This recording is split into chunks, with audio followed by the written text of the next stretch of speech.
Assalamualaikum warahmatullahi wabarakatuh. Kali ini kita akan membahas tentang sistem pencernaan pada manusia.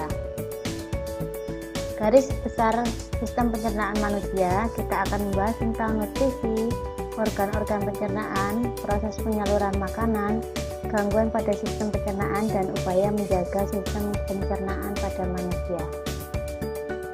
Tentunya setiap hari kalian melakukan kegiatan aktivitas makan sebagai ciri dari makhluk hidup.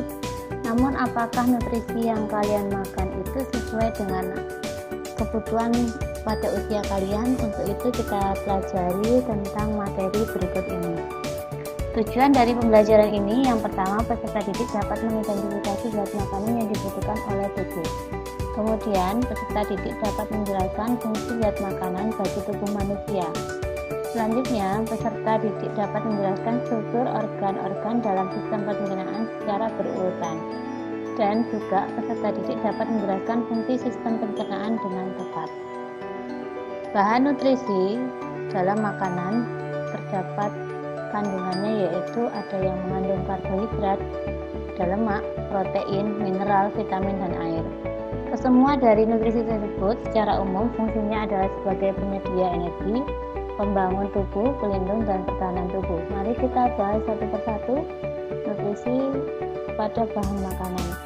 Yang pertama, karbohidrat berfungsi sebagai sumber energi utama bagi tubuh. Karbohidrat dipecah menjadi glukosa untuk kebutuhan energi tubuh. Karbohidrat diperoleh dari beberapa sumber seperti pada roti, singkong, beras, jagung, kentang, dan gandum. Kemudian lemak itu berfungsi sebagai sumber energi. Yang kedua, pelarut beberapa vitamin. Yang ketiga, sebagai bantalan pada jaringan tubuh dan juga melindungi tubuh kita dari kondisi dingin. Lemak dapat diperoleh dari lemak hewani, yaitu dari daging, dari gajinya, kemudian juga dari mentega. Kemudian lemak nabati diperoleh dari margarin, kacang tanah, kemudian minyak zaitun, minyak kelapa, dan juga minyak sawit. Selanjutnya, protein berfungsi sebagai zat pembangun tubuh dan juga untuk memperbaiki sel-sel tubuh yang rusak. Protein diperoleh dari protein hewani, contohnya dari ikan, kemudian dari susu dan telur. Sedangkan protein nabati diperoleh dari kacang-kacangan seperti kacang merah, kacang hijau, dan kacang kedelai. Kemudian mineral berguna untuk menjaga dan memelihara keseimbangan tubuh.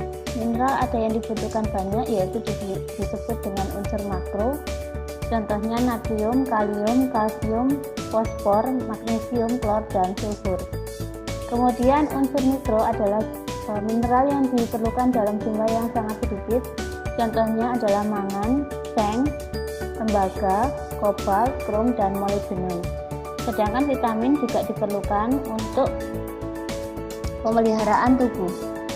Vitamin yang larut dalam air seperti tertera adalah vitamin B dan C. Kemudian vitamin yang larut dalam lemak yaitu vitamin A, D, E, dan K.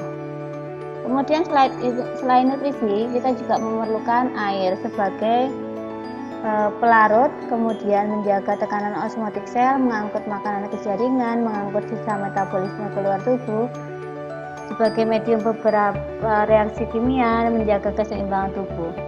Air merupakan komponen tubuh sekitar 70%, jadi kekurangan air akan menyebabkan kita dehidrasi. Selanjutnya kita akan membahas struktur dan fungsi organ pencernaan manusia.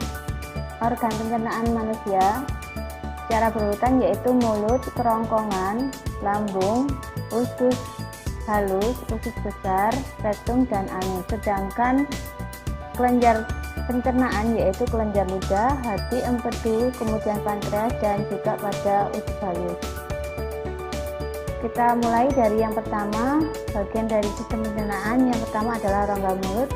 Di sini ada peristiwanya pencernaan mekanis dengan bantuan lidah dan gigi.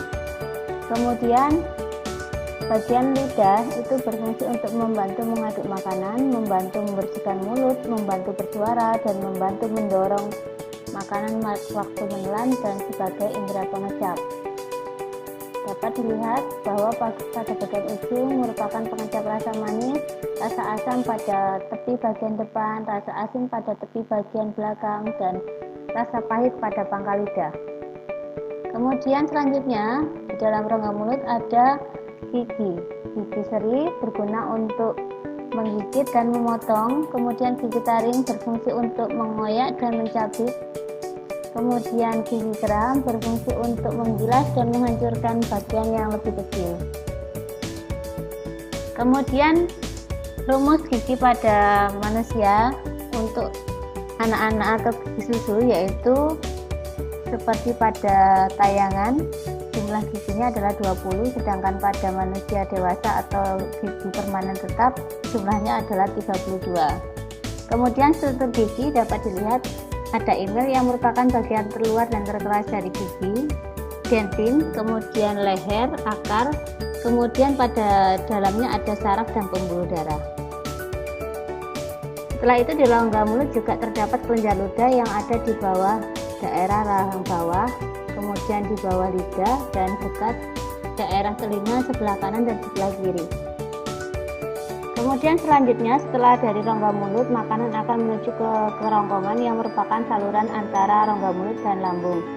Di dalam kerongkongan ini strukturnya merupakan struktur otot karena di situ ada gerakan meremas dan mendorong atau disebut gerakan peristaltik, yaitu mendorong bolus atau bola-bola makanan dari rongga mulut menuju ke dalam lambung. Kemudian di dalam lambung ada 3 bagian, yaitu bagian atas, tengah, dan bawah, kardiak, fundus, dan pilorus.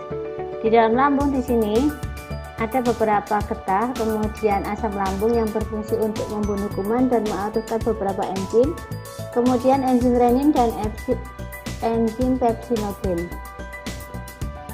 Kemudian usus halus, di situ terjadi penyerapan sari makanan dan juga di situ disekresi atau dikeluarkan beberapa enzim-enzim, dapat dibaca ini. Kemudian di dalam usus halus juga terdapat pili atau jonjot-jonjot yang merupakan pelebaran atau perluasan dari dinding usus halus agar sari-sari makanan dapat terserap dengan maksimal.